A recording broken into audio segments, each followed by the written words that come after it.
മഹദിയായ ആയിഷ ബീവി റളിയല്ലാഹു തആല അൻഹ. അല്ലാഹു തആല നമുക്ക് കാര്യങ്ങൾ മനസ്സിലാക്കാൻ തൗഫീഖ് തരട്ടെ. സുബഹി നിസ്കരിച്ച് ഇറങ്ങിയാൽ അത് ബർക്കത്തുള്ള ദിവസം. ഇനി ആർക്കെങ്കിലും വസ്വാസ് തോന്നുന്നുണ്ടോ, ആ നഹ്സുമ തന്നെ പൊയ്ക്കോളൂ, അങ്ങനെ ആലിമീങ്ങൾ പറയാം. ചില ആളുകൾക്ക് അങ്ങനെയാണ്, അത് നഹ്സാന്ന് പറഞ്ഞു കേൾക്കാനായി. ചിലർക്കുണ്ടല്ലോ ഒരു കാര്യത്തിൽ എന്താ മസാല, അത് ഹറാമ് എന്ന് കേട്ടാലേ അവർക്ക് സമാധാനമാവുള്ളൂ. അല്ലാതെ എന്ത് മസാല പറഞ്ഞാലും അത് ചിലപ്പം വെറുതെ പറയായിരിക്കും. അവർക്ക് മനസ്സമാധാനമാവണമെങ്കിൽ അത് പറ്റൂല, അത് ഹറാമ് തന്നെ കേൾക്കേണ്ടി വരും.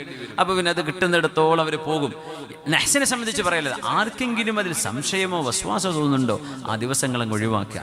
കാരണം എനിക്ക് അന്ന് ഞാൻ അതിൻ്റെ കച്ചവടം തുടങ്ങിയത് കൊണ്ടാണോ പടച്ചോനെ, അന്ന് എൻ്റെ വീടിൻ്റെ പാലുകാച്ചൽ എൻ്റെ കുടിയിരിക്കൽ ചെയ്തത് കൊണ്ടാണോ എനിക്കങ്ങനെ സംഭവിച്ചത് എന്നൊന്നും തോന്നാൻ വസ്വാസുണ്ടോ, എന്നാൽ പിന്നെ ആ നഹ്സുകളായ ദിവസങ്ങളെ അങ്ങ് മാറ്റിവെച്ചേക്കിൻ. പക്ഷേ ആഖിറു അർബിഅ മിൻ കുല്ലി ശഹ്റിൻ യൗമു നഹ്സിൻ മുസ്തമിർ, എല്ലാ അറബ് മാസത്തിലെയും അവസാനത്തെ ബുധനാഴ്ച നഹ്സാണ് എന്ന് പറയുന്ന ഹദീസിനെ സംബന്ധിച്ച് ഹദീസ് പണ്ഡിതന്മാർ മൗളൂഉൻ, ദഈഫും കൂടിയല്ല, പച്ച നുണയുണ്ടാക്കിയ കെട്ടിച്ചമച്ചുണ്ടാക്കിയ ഹദീസാണെന്നാണ് അതിനെ സംബന്ധിച്ച് മുഹദ്ദിസീങ്ങൾ പറഞ്ഞിട്ടുള്ളത്. അല്ലാഹു അലം, അല്ലാഹു അലം. അങ്ങനെ ഒരു മാസത്തിൽ അവസാനത്തെ ബുധനാഴ്ചയെ മോശമാക്കിയിട്ടും ആ ബുധനാഴ്ച ഒന്നും വേണ്ട എന്ന് പറഞ്ഞുകൊണ്ടും നമ്മൾ നഹ്സ് തതയ്യുർ എന്ന് അതിന് പറയാം. മുഅ്മിനീങ്ങൾ അല്ലാഹുവിലേക്ക് തവക്കുലാക്കുന്നു. അല്ലാഹുവേ, നീ ഉണ്ടാക്കുന്ന പ്രഭാതവും നീ ഉണ്ടാക്കുന്ന രാവും പകലും അല്ലാഹു ഖൽഖും മിൻ ഖൽഖിക യാ അല്ലാഹ്, ഹാദാ ഖൽഖുൻ ജദീദ്, അങ്ങനെ ആ ദിവസങ്ങളെ കുറിച്ച് പറയാം. ഇത് റബ്ബേ നീ ഉണ്ടാക്കുന്ന പുതിയ ഒരു സൃഷ്ടിയാണ്. അല്ലാഹു ഓരോ ദിവസവും പുതിയ സൃഷ്ടിപ്പല്ലേ. ഓരോ ദിവസത്തിലും എത്ര ഡാറ്റകൾ, എത്രയധികം സംഭവങ്ങൾ, എത്രയധികം ഇവന്റ്സുകൾ ലോകത്ത് നടന്നുകൊണ്ടിരിക്കുന്നു. അല്ലാഹു ചെയ്തുകൊണ്ടിരിക്കുന്ന റബ്ബിന്റെ ഖൽഖാൻ. ആ ഖൽഖ് എങ്ങനെ മശ്ഊമാവുക? മുഅ്മിനീങ്ങളായ ആളുകൾ മൻ സല്ലൽ ഫജ്റ ഫീ ജമാഅ, ജമാഅത്തായിട്ട് ആരെങ്കിലും സുബ്ഹി നിസ്കരിച്ചാൽ ഫഹുവ ഫീ ദിമ്മത്തില്ലാ, ആ മനുഷ്യൻ അല്ലാഹുവിന്റെ സുരക്ഷയിലാണ്. ആ മനുഷ്യനെ നിങ്ങൾ ബുദ്ധിമുട്ടാക്കാൻ പോകണ്ട, അല്ലാഹു ഏറ്റെടുത്ത മനുഷ്യനാണവർ. ആളുകൾക്ക് എന്ത് ദുൽമ വരാനാണ്? അതുകൊണ്ട് വസ്വാസുള്ളവർ എന്ത് ചെയ്യുക, ഇങ്ങനെ സൂക്ഷിച്ചോളൂ. അല്ലാത്തവർ, ഈ ഇംഗ്ലീഷുകാർക്കൊക്കെ 13 എന്നുള്ള അക്കം ഭയങ്കര പേടിയാണ്. 13 ലിഫ്റ്റിൽ 13 ഇടാത്ത ബിൽഡിങ്ങുകൾ ഉണ്ടാവും യൂറോപ്യൻ നാടുകളിലൊക്കെ. 12ാമത്തെ ഫ്ലോർ കഴിഞ്ഞാൽ പിന്നെ അടുത്തത് 13 കാണൂല, ബട്ടണിൽ 14 ഉണ്ടാവുള്ളൂ. ഫ്ലോർ 13 ആയിരിക്കും, പക്ഷേ അതിന് നമ്പർ ഇട്ട് 14 ആയിരിക്കും. 13 ഒരു പൈശാചിക നമ്പറാണെന്ന് വിശ്വസിക്കുന്ന ആൾക്കാരുണ്ട് ലോകത്ത്.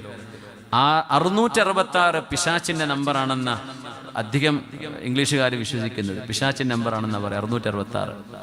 നമ്മൾ 6666 നല്ല നമ്പറാണെന്ന് നമ്മൾ പറയാം. പക്ഷേ 6666 ഖുർആൻ്റെ അക്കല്ലല്ലോ ശരിക്ക്. ഖുർആൻ്റെ ആയത്തിൻ്റെ എണ്ണം 6236. അത് എങ്ങനെയാണ് 6666 എന്ന് ആയിപ്പോയത് എന്നാവോ?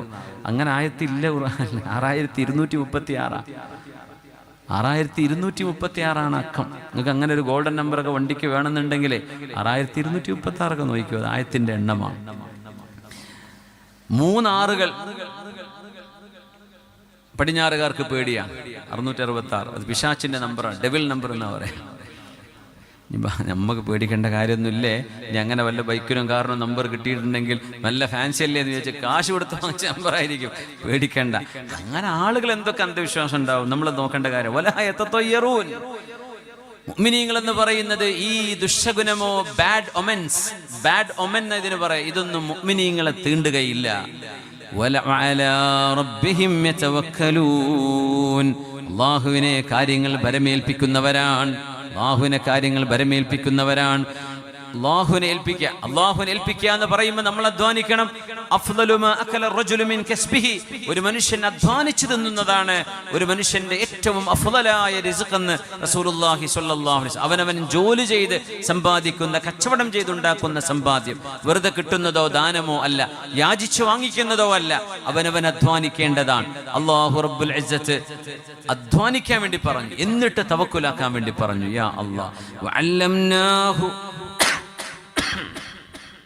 وعلمناه صنعة لبوس لكم لتحصنكم من بأسكم. ദാവൂദ് നബി അലൈഹിസ്സലാമിനെ ആർമർ ഉണ്ടാക്കാൻ പഠിപ്പിച്ചു അല്ലാഹു തആല. യുദ്ധത്തിൽ അണിയുന്ന ഇരുമ്പിന്റെ കുപ്പായം. ദാവൂദ് നബി അലൈഹിസ്സലാം അങ്ങനെ ഒരു ബ്ലാക്ക് സ്മിത്ത് ആയിരുന്നു, ഇരുമ്പ് കൊണ്ട് ജോലി ചെയ്തിരുന്ന മഹാനാണ് ദാവൂദ് നബി അലൈഹിസ്സലാം. അമ്പിയാക്കന്മാരൊക്കെ ജോലി ചെയ്തിട്ടുണ്ട്.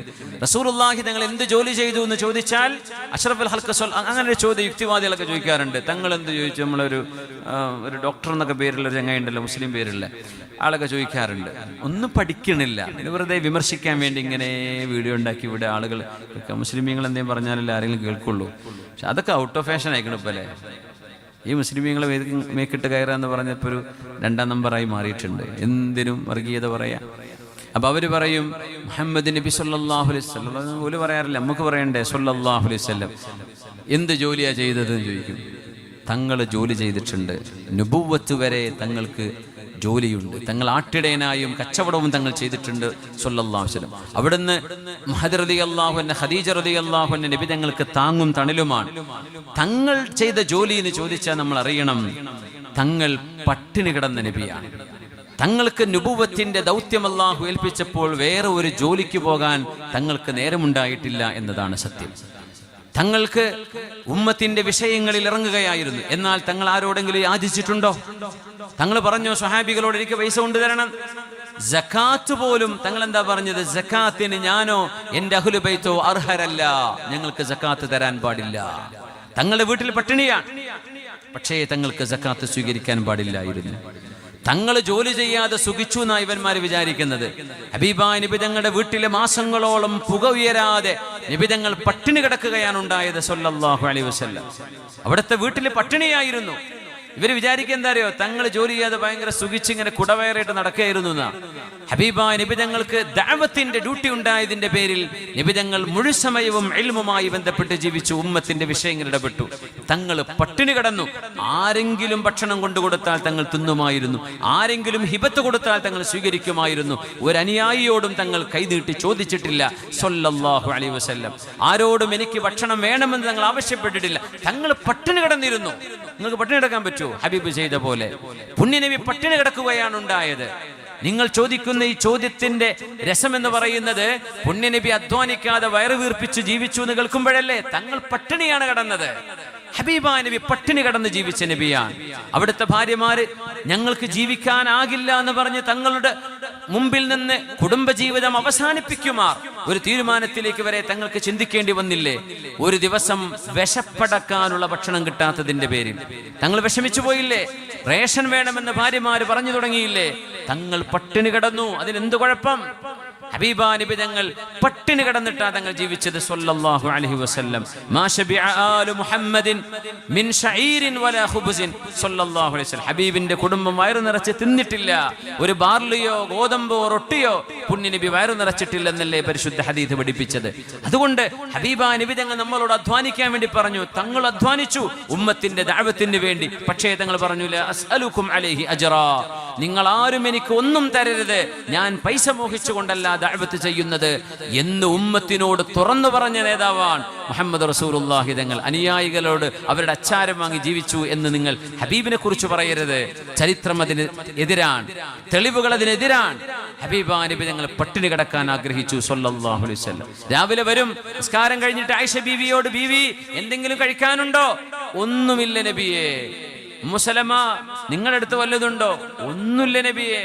ഹഫ്സ ബീവി എന്തെങ്കിലും കഴിക്കാനുണ്ടോ?